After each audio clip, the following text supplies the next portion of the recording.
Brazil হেরে গেল quarter ফাইনালে উরুগুয়ের সাথে টাই ব্রেকারে।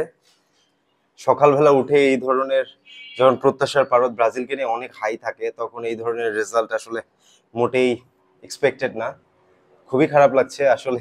এভাবে হেরে গেল, বিদায় নিল, আবার কবে খেলবে তারা, কবে ট্রফি উঁচিয়ে ধরবে, অনেকদিন ধরে ওয়েট করছি আসলে।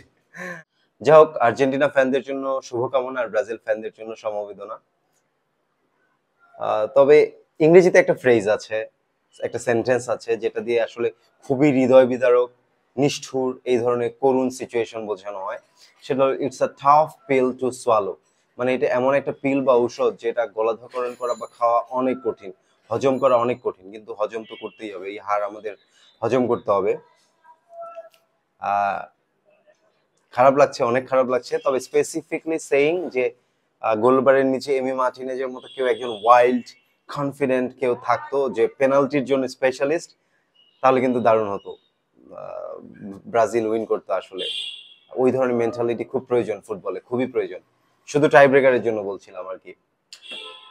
কিছু করার নেই, nothing to say, just to pray. আবার দেখা হবে, দেখা যাক কবে ব্রাজিল উইন করে। আল্লাহ হাফেজ।